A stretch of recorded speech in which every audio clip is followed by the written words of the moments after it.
Oi, pessoas. Enfim, cá estamos. Estou fazendo agora para vocês um resumo acerca da literatura do terceiro ano do ensino médio, né? Eu espero que fique pelo menos claro para vocês algumas coisas. Se vocês tiverem dúvida, por favor, mandem para mim. Eu estou preparando essa fala agora que eu vou fazer, então de vez em quando eu vou ter que olhar aqui para as minhas anotações. Porque, infelizmente, a literatura é vista como um bicho de sete cabeças e algo que não é necessário. E é um ledo engano, porque a literatura faz com que a gente entenda o processo que a gente está vivendo, por exemplo, agora. Se a gente analisar lá o iluminismo, que foi dado no primeiro ano do ensino médio, vocês vão ver o quanto a gente ainda passa por essas questões do homem estar no centro de tudo e, ao mesmo tempo, ele ser direcionado por uma pequena parte da sociedade que o manipula de alguma forma, né? Então, eu vou fazer um apanhado breve acerca disso. Espero que vocês consigam se contextualizar. Eu sei que vocês não estão em livro no terceiro ano, que é uma pena, mas na internet vocês vão encontrar muitas coisas. Geralmente no Enem essas coisas são pedidas, entendeu? Às vezes até em questões de física eles colocam literatura, porque literatura está em tudo. Até porque literatura é a arte da palavra, e como arte da palavra, ela vai caminhar junto com todas as outras disciplinas, tá bem? Então vamos lá, eu vou começar citando para vocês um texto da Clarice Lispector, que ela fala que literatura é um ato que os outros falam, que a gente vive, que a gente passa, entendeu? Cada um vai ver literatura de uma maneira, mas a literatura engloba linguagem, mas cai em questão de física, geografia, matemática, até porque ela é de tudo um pouco. Então, voltando ao que eu ia falar, o que é literatura? A Clarice tem uma frase maravilhosa que diz que literatura é o modo que os outros chamam aquilo que a gente vive, que a gente faz, que a gente passa. Então é isso. Literatura é tudo um pouco. Mas ela é tão importante que, graças a ela, é que a gente sabe daquilo que eu falei, fatos históricos, que a gente consegue entender aquilo que aconteceu há anos atrás. Então, a gente vai saber de teoria científica, a gente vai saber de poesia, a gente vai saber de arte, né? A gente vai saber de telenovela. A literatura é muita coisa, ela não é só as escolas. A gente tem que tentar aceitar a literatura no nosso meio, abrir as janelas e dizer: poxa, literatura, eu vou te aceitar, porque eu acho que você pode ser uma pessoa que vai me ajudar muito. No Enem, principalmente, quer dizer, o Enem, personificando, ele diz que a gente não tem que decorar as coisas, por isso que ele é interdisciplinar, ele apresenta questões com várias matérias. Para o Enem, você tem que saber aplicar a literatura no seu dia a dia, o máximo que você conseguir. Então, é bom que a gente tenha isso em mente. Então, pensando nisso, vamos ver da maneira mais simples aquilo que cai em literatura, né? Então vamos lá. É muito importante que vocês tentem prestar atenção nisso e ter acesso a questões da literatura. É um resumo isso para ver se você consegue se agregar a esses conceitos, tá? Então, é isso. Vamos lá. Vocês vão conseguir muitas coisas. Vamos lá. A gente vai ver. A ordem de como eu vou falar não vai alterar. Eu vou falar um pouquinho da linguagem literária, da linguagem não literária, das figuras de linguagem, das funções de linguagem e das escolas literárias. Porque é muito importante. As escolas literárias, elas são, de todos os temas que eu vou falar aqui, elas não caem exatamente em si, entendeu? Nos últimos anos, foi difícil o Enem perguntar o que cada escola literária dizia. Isso fica mais lá no vestibular, tá? Lá para o IFE, lá para a Faculdade de Direito de Campos, enfim. Mas é importante que você saiba, que você tenha embasamento, porque o Enem vai te dar um texto do Monteiro Lobato, do Jeca Tatu, que foi um personagem que o Monteiro fez. Se você souber que Monteiro fez parte de um período, né, que se chamava pré-modernismo, você vai entender o que ele quis dizer com o Jeca Tatu. O que aquele trecho quer dizer. Você vai ter esse embasamento para poder responder essa pergunta de uma maneira clara. Por exemplo, se mostrar um texto que Jeca Tatu está olhando um banquinho de três pernas, para que eu vou colocar outra perna, uma quarta perna? Com três está ótimo, tem equilíbrio, não preciso de mais nada. Aí o Enem chega para você, mostra esse texto enorme, maravilhoso e fala, e aí? O que o Monteiro Lobato quis dizer com esse banquinho? Ferrou. Mas se você souber que Monteiro Lobato fez parte do pré-modernismo e que no pré-modernismo os escritores estavam lá dando uma estereotipada em tudo e mostrar que Jeca Tatu representava o estereótipo brasileiro, representa ali a saída do realismo, daquilo que é claro, aí vocês vão entender. Saindo do realismo, a gente está indo para o moderno, a gente está no pré-moderno, então está estereotipando. O Jeca Tatu representa o brasileiro, eles dizem que é meio que cansado, meio preguiçoso, ufanismo. Pronto, se você sabe disso, você ganha ponto no Enem, tá bem? Então, vamos lá. Vamos começar essa aula agora. Vamos falar da linguagem literária e da linguagem não literária. A linguagem literária é a linguagem conotativa. Ela não é exatamente aquilo que ela está dizendo. Ela é poética, ela quer dizer algo. Ela é subjetiva, não é só aquilo ali. Por exemplo, vamos mergulhar hoje na poesia. Não quer dizer que a gente vai colocar um biquíni, uma sunga e vai mergulhar num rio de papel, né? Num rio de palavras. Não é isso. Quer dizer que a gente vai focar em algo. Então, essa linguagem conotativa, essa linguagem literária. A linguagem não literária, eu estou dizendo da linguagem denotativa, aquela que denota, de dicionário, saca? Aquela que a gente vai, de dicionário, aquilo que é aquilo que é. Eu quis dizer isso. Essa pandemia já deu, não aguento mais. É isso que eu quero dizer. Tá bem? Vou mergulhar naquele mar e quero ver peixe. É isso, não é mergulhar na literatura, é mergulhar no mar e dar de cara com peixe. Isso é linguagem literária e linguagem não literária. Agora vamos falar um pouquinho da figura de linguagem. Figura de linguagem. A figura de linguagem tem uma função de ser como os brincos, eu digo assim. Ela enfeita os textos, elas são adornos. Por ser enfeites, a gente não pode usar na redação, né? Porque dá uma ideia conotativa, não é exatamente o que quer dizer. Mas é uma maravilha quando a gente quer escrever um texto, um texto que a gente queira, tipo, uma crônica, tá?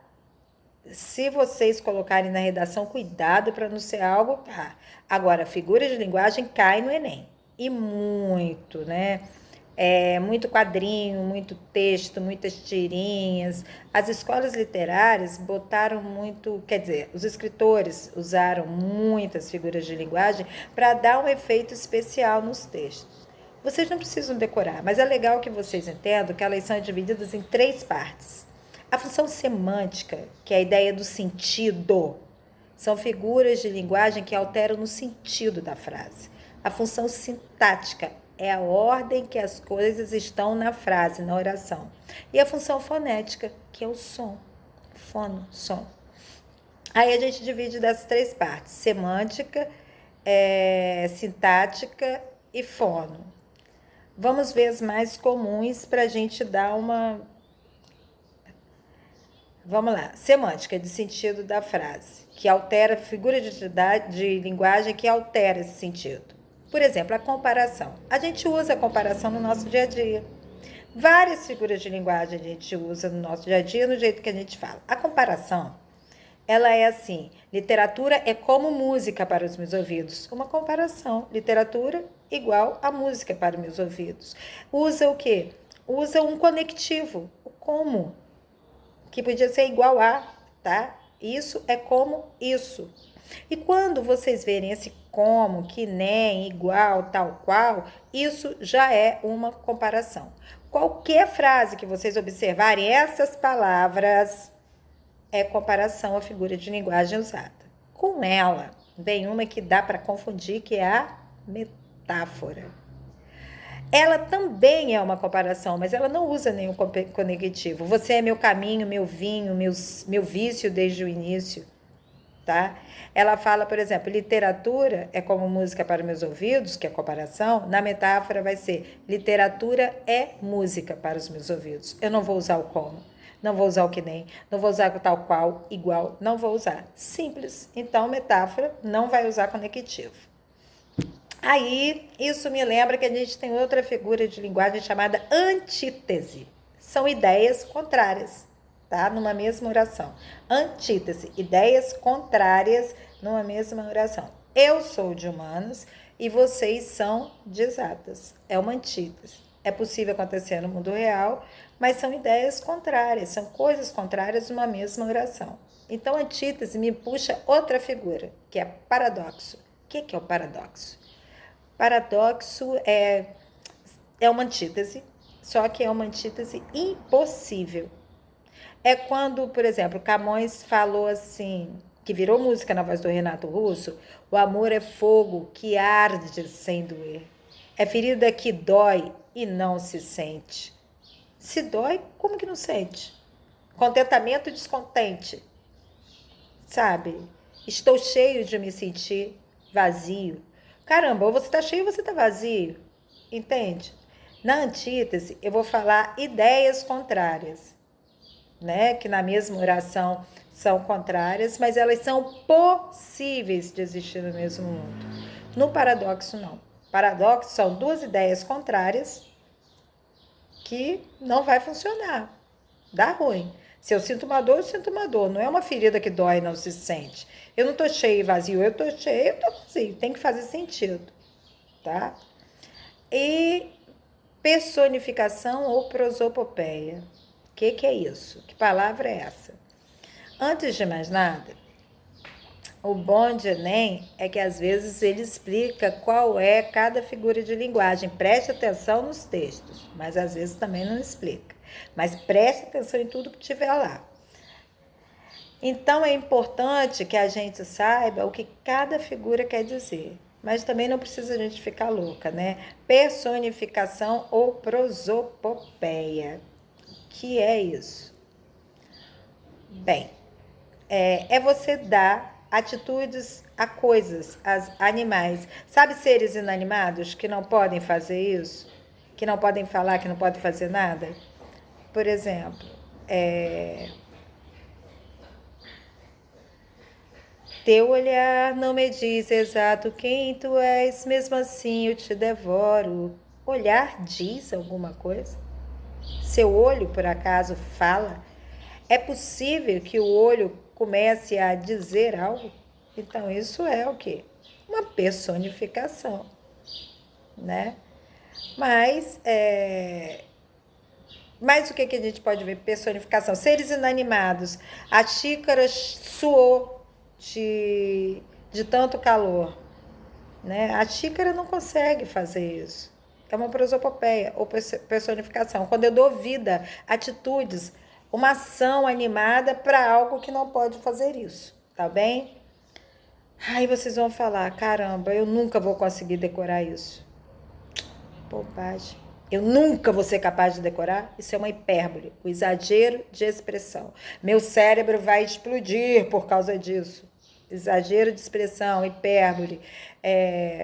Chorei rios de lágrimas assistindo aquela notícia. Hipérbole, exagero de expressão. Então, eu não vou aguentar.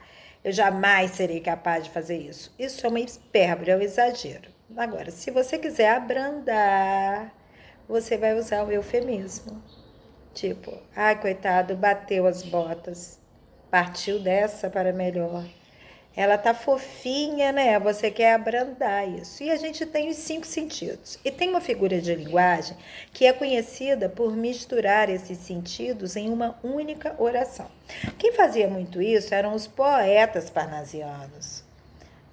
Daqui a pouquinho eu vou falar sobre eles. Mas o exemplo que eu vou dar agora é de uma poesia parnasiana, que fala assim: vozes veludas, veludosas, vozes, vozes veludosas.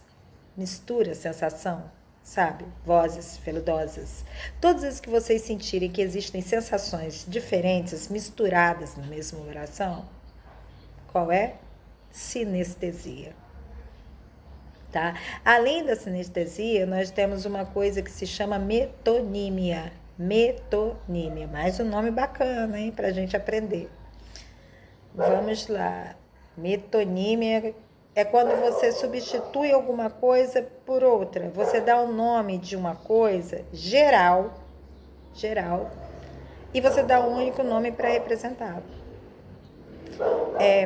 Deixa eu ver um exemplo. Hoje eu comi um prato de macarrão. Por acaso o prato é feito de macarrão?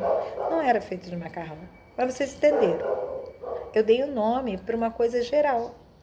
Eu posso chegar também e falar assim: a aula de hoje a gente vai ler Pagu. Ler Pagu? Vai pegar Pagu e vai ler? Não, a gente vai ler a obra de Pagu.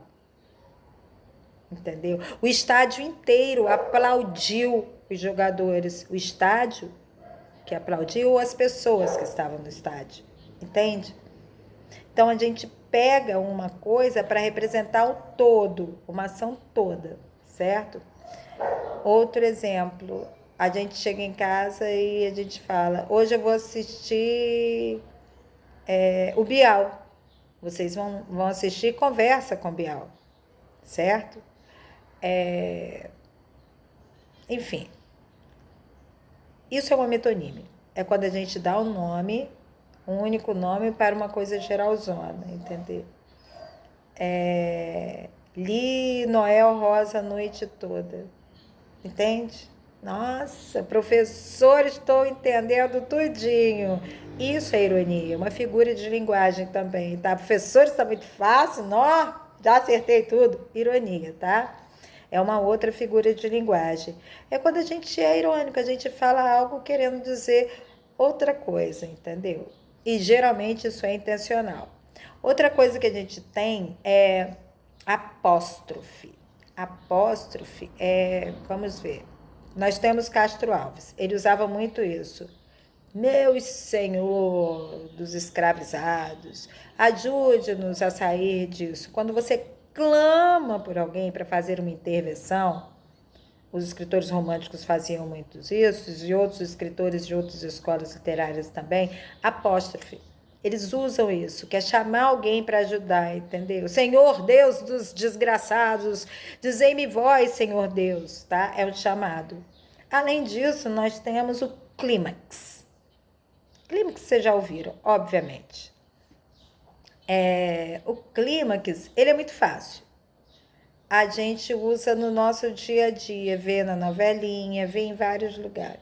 É clímax ou gradação. É quando a gente usa palavras que vão crescendo em sentido. Não quer dizer que eu te falei pequenininho, pequenininho médio, pequenininho grande. Não é isso. É uma questão da gente de gradação de sentido. Chorei, sofri, rezei e sobrevivi. Isso é clímax, gradação. Saí, fui ao supermercado, comprei arroz, feijão, macarrão, óleo e no final não consegui pagar a conta. Olha, clímax, mas foi gradação, vai subindo, subindo, subindo, ok? É tipo, como que eu vou dizer? Tipo final de novela. A gente consegue logo sacar, né? Depois, o que a gente vai ter? Nós vimos hipérbole, né? Ok, vamos para as questões fonéticas, que são as questões de som, que alteram de alguma maneira, essas figuras que alteram de alguma maneira, as questões de som nas frases. A literação é uma figura de linguagem, que é a repetição de consoantes. A literação. Vou dar o mesmo exemplo lá de sinestesia. A questão de que uma frase não precisa ser só uma coisa, só ter uma figura de linguagem. Uma mesma frase, numa mesma oração, pode ter várias figuras de linguagem. O exemplo é vozes veludas, veludosas vozes. É o sinestésico, que está lá atrás, vozes veludas, aquela coisa do tato, do tocar, veludada que fala, mas também tem a literação. Olha o VIUS. Vozes veludas, veludosas, vozes, a repetição da consoante V e S, repetindo, repetindo, repetindo. Então, isso é a literação. E se a gente tem a literação, a gente tem a assonância. Caramba, o que é assonância? Repetição das vogais. Meu, azul, todo mundo nu. Ok? Aliteração, consoante, assonância, vogal. Ok? E a gente tem a rima, ou homeoteleto. Rima. Rima é... A gente escuta tanto, a gente fala tanto de rima, desde sempre, desde que a gente começa. Batatinha, quando nasce, espalha rama pelo chão. Papai é meu amigo, mora no meu coração. A repetição de palavras diferentes soa conhecido, soa repetitivo, sabe? O som é parecido, então faz aquele efeito. Xadrez japonês, mas a rima é só para poesia, tá? Então, a rima da prosa é o homeoteleto, que também aparece nos textos maiores. É como no modernismo, que eles usavam muito o homeoteleto, mas aparece muito em ditado popular. Deus ajuda quem cedo madruga. Não é uma poesia, é um dito popular, é uma prosa, mas está aí uma repetição no final. Cedo, madruga, ajuda, ok? Então, rima é isso. Aí. E agora vamos ver o que a gente vai fazer. O Enem tá chegando. Tic-tac, tic-tac, tic-tac, tic-tac. Bum! Vou quebrar esse relógio, vou explodir esse relógio. Eu não quero agora esse Enem.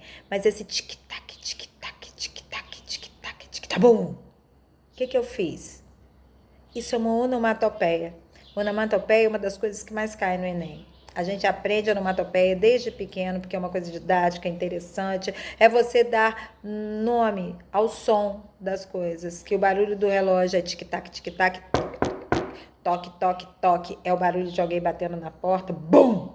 Bum! É uma bomba explodindo. Pou, pou, pou. É soco. Vrum, vrum, vrum. É o barulho de uma moto. Então, isso é onomatopeia. Agora, as figuras de linguagem que são sintáticas. Um exemplo, polissíndeto. Poli, muito, monte, monte, monte. Poli, repetição de conectores. Vamos lá, vamos ver uma música de Chico.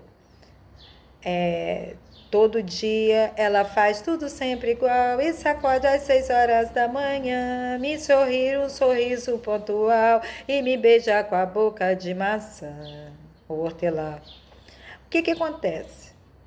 Todo dia ela faz tudo sempre igual, me sacode às 6 horas da manhã. Esses conectores, as adições que são repetidas. E me chama pra quase, e me beija com a boca de hortelã. São muitos conectores, entende? E tem o assíndeto. O assíndeto é a ausência. Isso é típico, isso é atípico. Eu nego.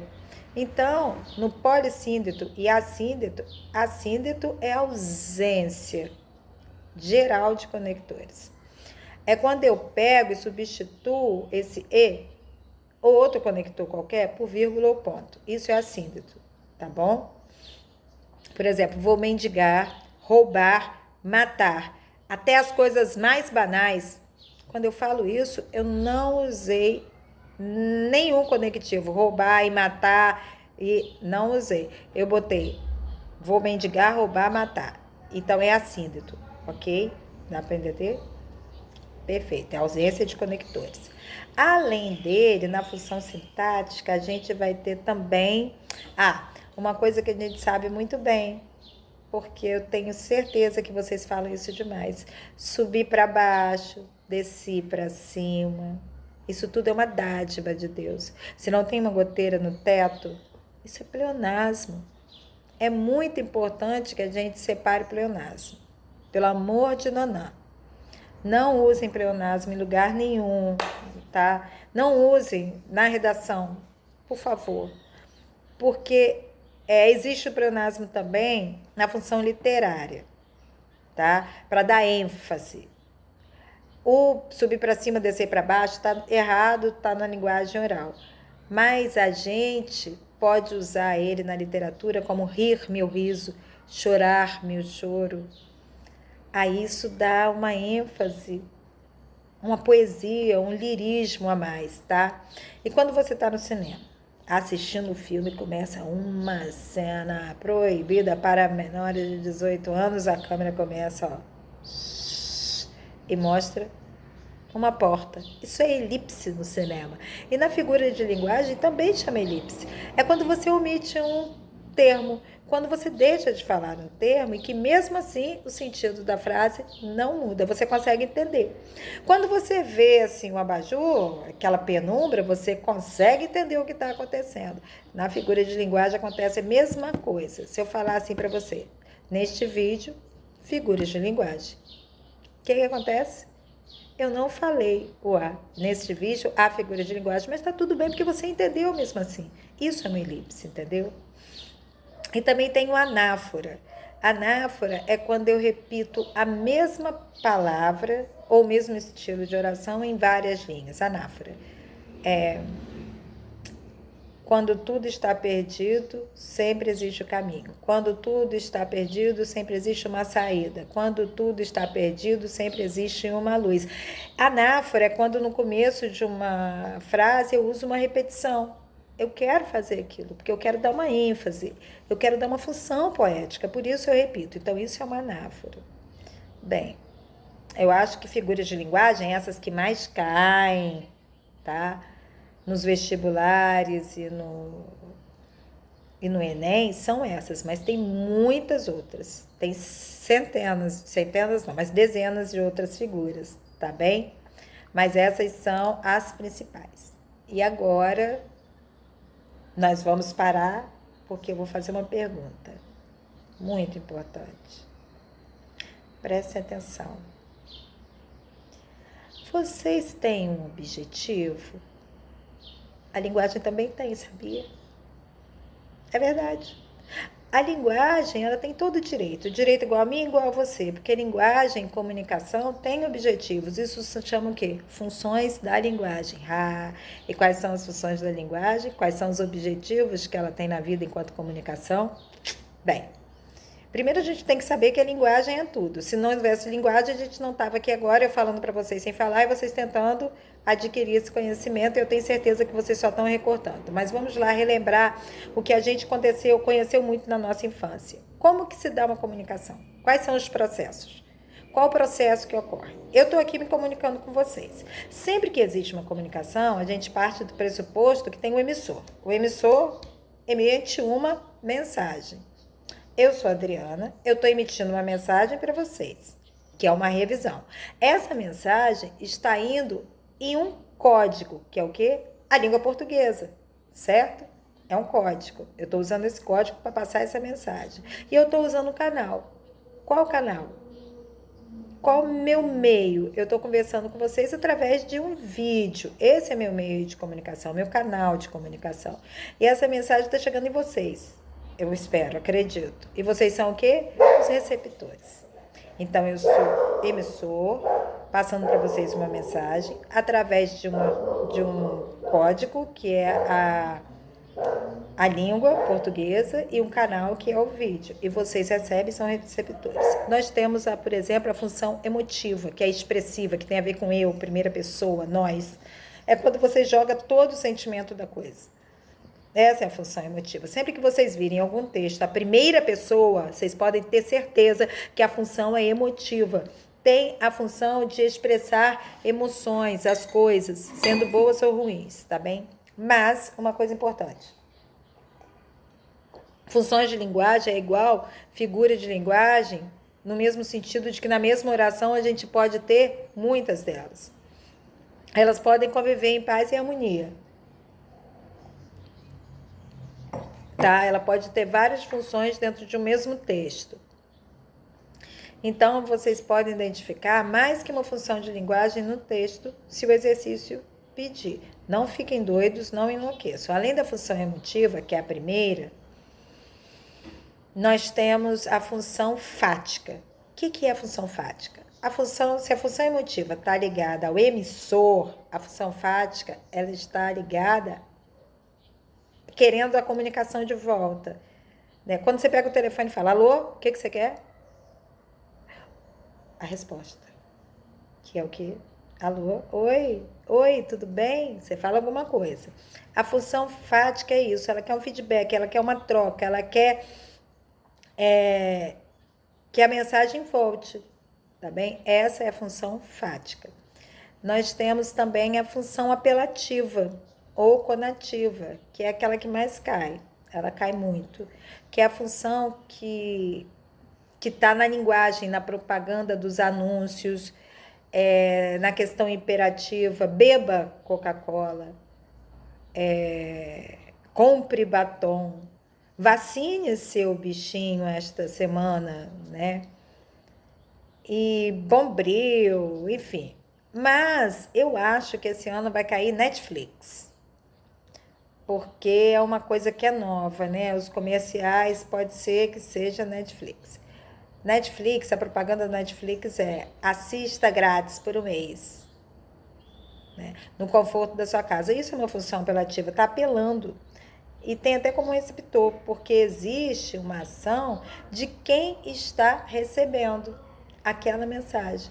Então, se é emotiva, tem a ver com o emissor, a apelativa ou conativa tem a ver com o receptor, com quem recebe, tá? Normalmente tem verbo no imperativo.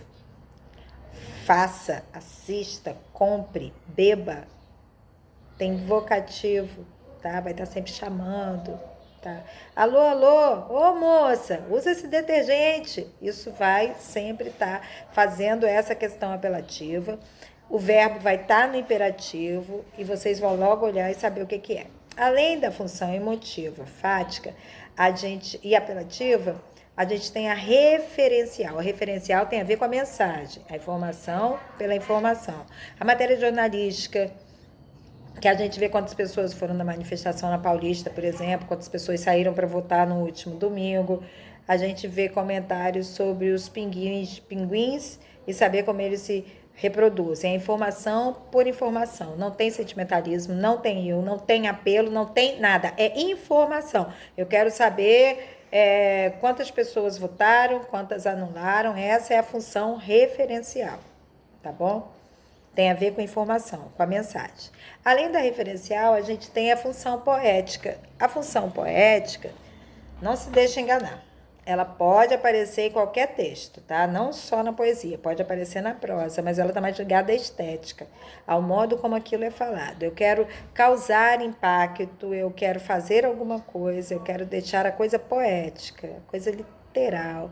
Quero usar figuras de linguagem, quero usar uma linguagem conotativa, tá? Então, essa é a função poética. E ela pode, sim, ter função poética junto com outras funções. E, por último, não menos importante, a sexta função, que é a metalinguística. A metalinguística é aquela linguagem que é a linguagem pela linguagem. A linguagem do dicionário é o quê? A palavra explicando o significado da palavra. A novela, por exemplo, a gente está vendo a novela e o personagem da novela está assistindo a novela. A gente está lendo o livro, o personagem do livro está falando sobre o livro. Então, é a linguagem pela linguagem. Música falando de música, palavra falando da palavra. Esses são os objetivos que a comunicação tem no nosso dia a dia, ok? E agora eu vou dar uma pelas escolas literárias. Elas são muitas.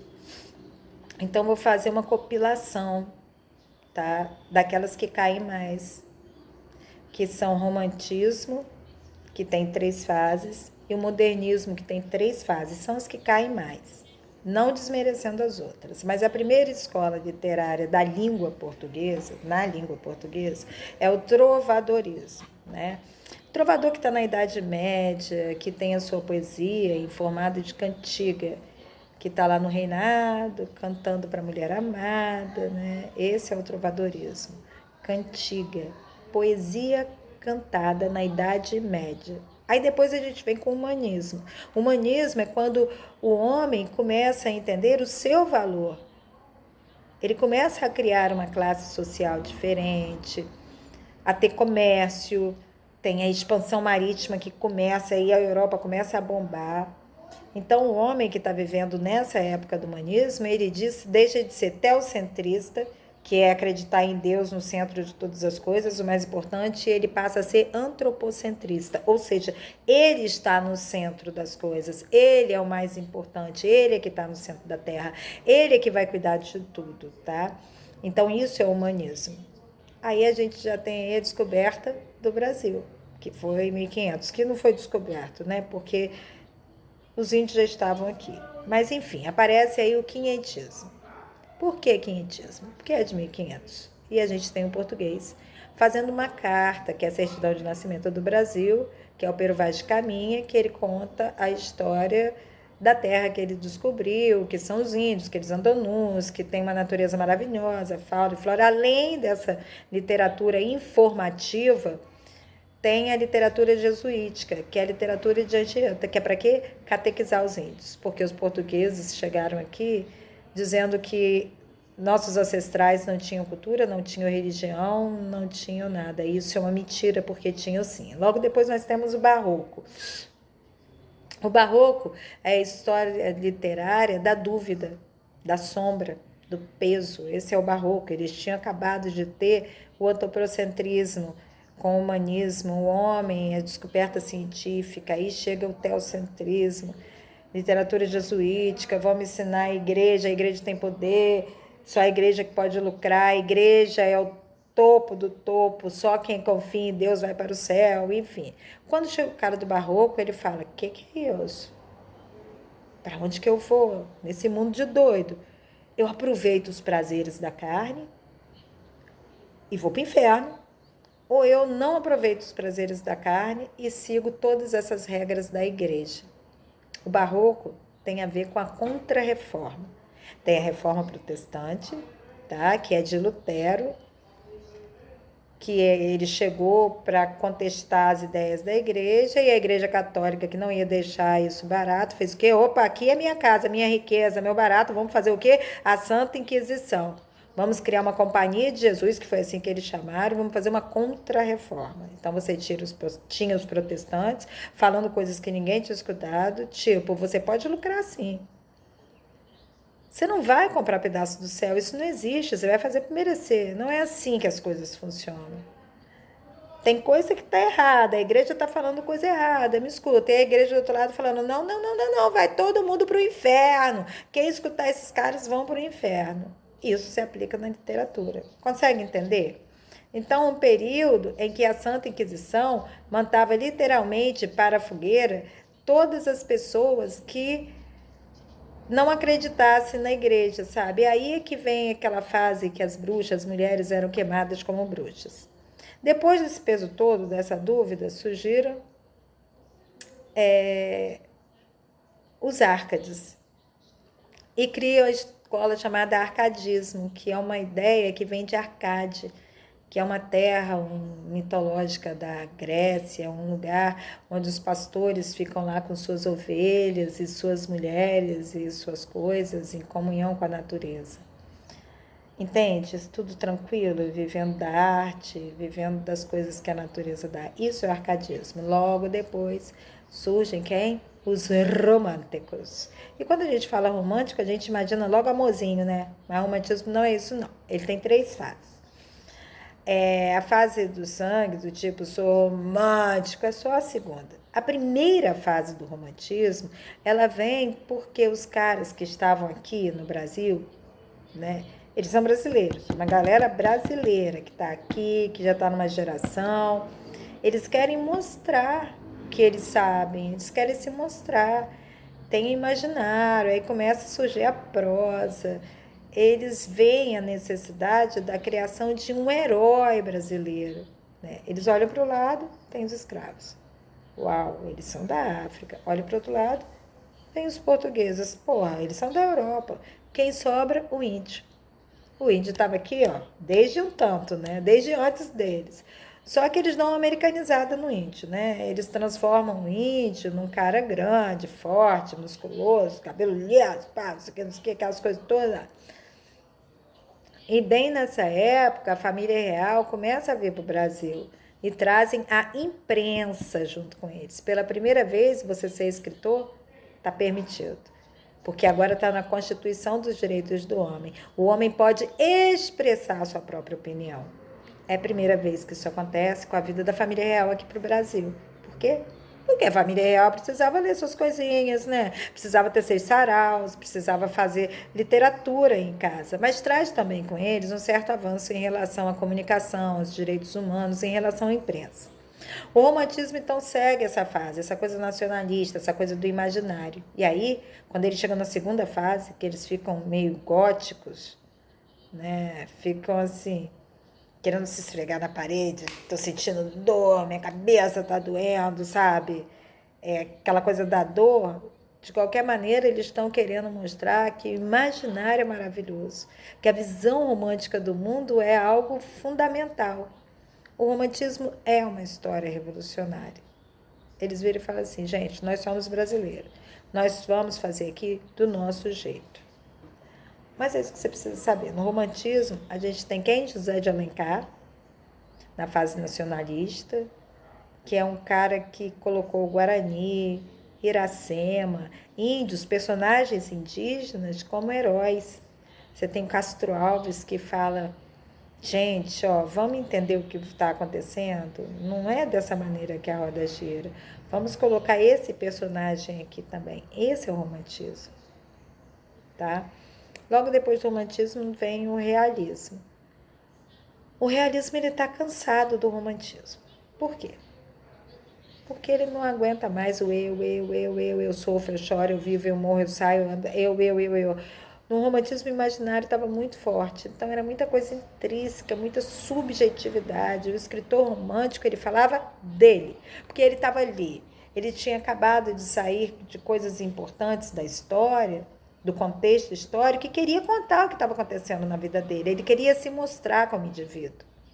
E aí, o realismo vira e fala, vocês estão camuflando. Não é sobre vocês que a gente tem que falar, é sobre tudo. Fazer uma literatura universal. Não dá mais para a gente ser subjetivo. Vamos falar da vida real, da vida num todo. E aí vem quem? Machadão. Machado de Assis, que cria a Academia Brasileira de Letras. No realismo a gente tem muitos quadros. Um monte de movimentos literários, de coisas que acontecem contemporaneamente ao realismo, ou seja, que aconteceu na mesma época. Por exemplo, o naturalismo também é realista, também é antirromântico. O naturalismo também é objetivo, extremamente descritivo, vai descrever tudo. E tem uma análise psicológica dos personagens no realismo, tá? Apresenta personagens brasileiros que representam coisas que são realistas, que são reais, mas eles têm uma análise psicológica. O narrador sabe geralmente das coisas que estão acontecendo, por que elas estão acontecendo. O naturalismo, tudo para eles tem que ser comprovado. Para eles usam muito a teoria do determinismo e do relativismo. Eles usam muito, tipo, o homem é um produto do meio, da raça e do momento histórico que está. Então, naturalismo tem personagens que representam uma coisa, sabe? Tem o mulato, que representa a minoria, tem o preguiçoso, tem toda uma história, sabe? São personagens tipos para explicar a sociedade, são teses. Os escritores do naturalismo querem falar assim, olha, vamos entender como que está rolando agora a sociedade, como que ela funciona, sabe? Se no realismo a gente tem o Machadão, no naturalismo nós temos o Aloysio de Azevedo com Cortiço. Eu não sei se vocês tiveram a chance de ler. A gente tem ainda nessa época um parnasianismo, que é uma escola poética, que é da poesia, que faz a questão estética, trata a questão estética, mas que tem um lado bacana, que ajudou Machadão a fundar a Academia de Letras, né? É uma poesia que eles fazem objetiva, antirromântica, não gostam do romantismo, mas eles querem mostrar o que é bonito. Por exemplo, arte é isso. é você mostrar essa coisa bonitinha aqui, soneto, ó, rima, tá? Todo desenhadinho, isso que a gente tem que fazer. O parnasianismo era assim, sabe? Cheio de descrição, com uma coisa, enfim. Nessa mesma época, tem ainda um grupo que, que não gosta de nenhuma dessas coisas. Não gosta do realismo, não gosta do naturalismo, não gosta do parnasianismo. Nada disso eles gostam. Eles estão gostando de pensar que o ser humano é muito mais do que a gente pensa. Para eles, o que importa é o interno, é o espiritual, é a essência. Eles são os simbolistas. Os simbolistas ligam para o interior, para o que está acontecendo. Para eles é assim, porra, legal, é válido explicar a sociedade, mostrar um monte de teoria, enfim, até falar que a arte é pela arte, mas vocês têm que pensar que o homem só é homem como ele só vive porque ele tem um espírito. A gente tem que adentrar, sabe? Essa coisa meio do karma, meio do espírito, ele é mais sombrio, ele tem a ver com o inconsciente. E do consciente do Freud, a coisa do sonho, do imaginário. Por isso ele é mais subjetivo do que objetivo, porque ele fica ali navegando nesses mares nunca dantes navegados. Logo depois a gente tem o pré-modernismo. O pré-modernismo não é uma escola literária, mas é importante falar porque a gente tem muitos escritores aqui e que caem muito a beça no Enem, sabe? O pré-modernismo, na verdade, é uma fase de transição. É a galera saindo do realismo, naturalismo, tendência da literatura, para entrar numa fase mais moderna. Eles querem discutir de uma maneira diferente tudo aquilo. É no pré-modernismo que a gente tem o Monteiro Lobato, o Lima Barreto. No pré-modernismo a gente tem o Euclides da Cunha, que fez Os Sertões, que fala da revolta dos canudos, que conta das revoltas que estão acontecendo. O povo começa a ser mostrado na literatura, agora no pré-modernismo. Tem Graça Aranha. Graça Aranha vai falar dos imigrantes que estão chegando no Brasil, vai falar sobre o que está acontecendo na sociedade. E aí chega o povo peso pesado, que é 22. A galera da Semana da Arte Moderna. E o modernismo cai no Enem muito. O modernismo é a última vez que a gente deu nome a uma escola. Depois daí, tudo é contemporâneo, tudo é moderno, pós-moderno, pós-contemporâneo. O modernismo começa na semana de 22, com aquele grupo de 22, Mário de Andrade, Oswald de Andrade, Graça Aranha, né? Ele abre a semana de 22, mesmo que estivesse lá no pré-modernismo. E tudo começa com 3 fatos muito importantes. O Oswald de Andrade, que era escritor, tinha ido para a Europa e tinha ficado enlouquecido com todos os movimentos de vanguarda que ele viu. O que é vanguarda? Aquilo que é novo e que muda. Muda o método antigo, as expressões antiquadas, muda tudo. Muda a expressão de uma comunidade. Ele tinha ficado impressionado com o futurismo, com o cubismo, com uma série de coisas que estavam acontecendo na Europa, dadaísmo, enfim. Ao mesmo tempo, tinha rodado uma exposição do Lázaro Segall, que tinha feito umas técnicas muito diferentes e o povo estava completamente alucinado. Ele tinha ido contra a tudo que a academia dizia que tinha que fazer. E por último, e não menos importante, a gente teve a exposição de Anita Malfatti, que foi uma pintora muito importante para as artes em geral. Ela foi o estopim do modernismo. Mulher, tá? E foi graças a ela. Ela fez uma exposição dos quadros dela, inspirado em movimentos vanguardistas. Era totalmente contra a técnica da academia. Tipo, ela chegou e falou assim, aqui, essa bagunça não tá certa. Eu quero fazer arte do meu jeito, o que eu gosto. E aí, bem, ó, Monteiro Lobato. Estava lá no pré-modernismo, tinha ideias modernistas em relação à política, em relações sociais, mas na arte ele era retrógrado, avesso à modernidade. Ele fez uma carta, uma matéria, um texto que falava sobre a exposição da Anita e falava coisas horríveis, pesadas sobre ela. Dizem até que a Anita Malfatti nunca mais foi a mesma depois desse texto do Monteiro Lobato. Eu acredito que sim, porque ele fala basicamente que existia dois tipos de artista. Um que enxergava a arte naturalmente e faziam arte de verdade, e os que, como a Anitta Malfatti, enxergavam tudo de uma maneira estrábica e fazia arte como furúnculos, coisas com pus, sabe? Então, ele acabou com a Anitta Malfatti, que foi quem deu a gente a oportunidade de estar aqui. Mas o que acontece? Esse movimento está começando a surgir. Aí o Oswald, que era um escritor polêmico, que todo mundo morria de medo dele, porque ele gostava de ficar, de fazer umas coisas muito irreverentes, muito diferentes. Aí ele chegou com Mário de Andrade, que também gostava de fazer isso, mas era um cara culto. Ele queria mostrar mais a técnica, queria mudar, mas queria mostrar. E aí todo mundo junto, Malfatti, Anitta Malfatti. Mas essa é a escola literária onde mais há junção de artes. A gente tem muitos representantes, muitas gentes que está em todos os lugares.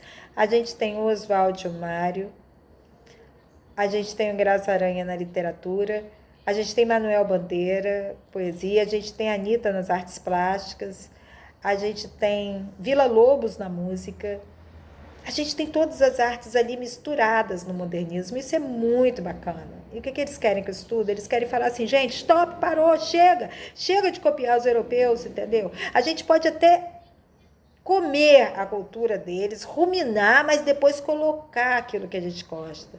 É to be or not to be, não é do be or not to be. Oswald falava isso, ele fez um manifesto. To be or not to be. Né? Ser tupi ou não ser tupi, ser brasileiro ou não ser brasileiro, o jeito de falar da nossa língua, né? Ou do contrário, a gente faz isso ou continua imitando esses caras. A gente tem capacidade, aliás, hoje vai passar Bacurau. Assistam Bacurau. Bacurau é a nossa derrocada. Bacurau é isso que está acontecendo com a gente. Somos todos Bacurau. E isso é modernismo, saca? Vocês têm que assistir. Hoje à noite, daqui a pouco, que eu ainda estou gravando. Então, a gente tem um monte de coisa, a gente tem aí Primeira Guerra Mundial, tudo acontecendo nesse bololô aí todo. E eles querem mostrar que nós somos brasileiros e nós podemos fazer a nossa arte e assim é que vai acontecer. Isso é muito interessante, porque pela primeira vez começam a surgir de fato personagens reais na literatura. Personagens que não são personagem tipo, não representam nada, eles são aquilo ali. Eles fazem paródia, eles trazem humor. Pela primeira vez a gente tem um humor carregado, uma sátira pesada e uma questão muito inteligente, sabe? Eles eram muito inteligentes. Os livros são atemporais. A gente tem Mário de Andrade, que tem o livro Macunaíma, e em Macunaíma, porra, o personagem principal, o protagonista, é o índio, só que ele é um anti-herói. Não quer dizer que ele é vilão, não. Ele é anti-herói porque ele tem defeito e qualidade. Diferente de Iracema, de José de Alencar, que era virgem dos lábios de mel, entendeu? Com os cabelos que parecia à noite, anda como uma ema, corre como uma ema, ela é formosa, sabe? Perfeita. Não tem mais essa perfeição. Quando você pega Macunaíma, você vê que ele é o bebê mais feio que tem. Ele nasce meio de uma cuspida, sabe? É tudo muito bizarro. E é tudo muito lindo, ele é preguiçoso.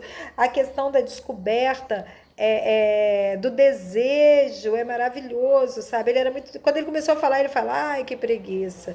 A gente tem ali o povo brasileiro, a gente tem assim. O que a gente é? A gente tem qualidades e a gente tem defeito. Nós somos humanos. Vamos ser nacionalistas? Vamos. Mas não precisa ser nacionalista do jeito que é no romantismo na primeira fase, que é aquele ufanismo, que tudo dá certo. Vamos assumir a realidade, saca? Aí é que está o modernismo. Então, no modernismo, a gente tem a coisa do regional. Pela primeira vez, a literatura realmente começa a aparecer regionalismo, começa a aparecer cidades, o homem local, a galera do sul, do nordeste, de São Paulo, de Minas, enfim, a galera do país inteiro. A gente tem 3 fases modernistas. Entre eles, a gente tem Vidas Secas, do Graciliano Ramos, Jorge Amado, que representa a Bahia, maravilhosamente bem. Nossa, essa escola que começou na semana de 22 é o modernismo. Foi ela que disse, vamos fazer nossa literatura. É do modernismo que saiu a poesia marginal. Marginal, aquela que está à margem. E esse ano eu acho que cai, porque a gente tem Leminski, que é poeta marginal, na lista dos mais vendidos. A gente tem Ana Cristina César, né? Que foi homenageada na Flipper. A gente tem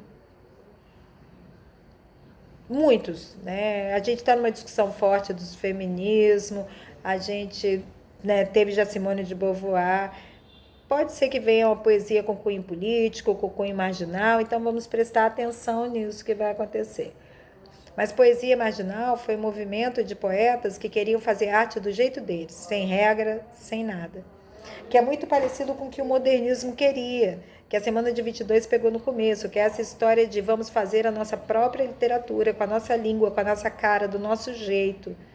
É engraçado que no modernismo é que começa uma linguagem que é mais coloquial. Na literatura, uma linguagem que é mais similar, que é mais parecida com oralidade. A gente tem mais gíria na literatura, mais apelido, mais verdade, mais trocadilho, mais naturalidade. Isso começa a acontecer fortemente graças à Semana de 22, que ainda tem muita coisa para falar sobre isso. É uma escola densa, eu gostaria de ter dado muitas aulas sobre isso porque eu gosto, tá? Tem muitas coisas da atualidade que vocês pegam graças à Semana de 22, assim como vocês pegam coisas de 22 que tem a ver com outras escolas literárias, tá bem? Mas é isso. Eu acho que já deu, porque já me alonguei demais. Então a gente vai fazer um. Eu vou passar para vocês umas questões acerca disso, tudo que eu falei, na terça-feira. E vocês respondam para mim, por favor, tá? Eu espero que vocês consigam tirar proveito disso, porque eu gosto muito dessa parte da literatura, tá bem? Então, eu acho que ficamos assim hoje, né? Eu não quero encher vocês de exercícios nessa altura do campeonato, eu quero só que vocês tenham noção do que é essa escola literária, né? Essa transição que é o pré-modernismo e o modernismo e as anteriores que eu espero que vocês tenham dado.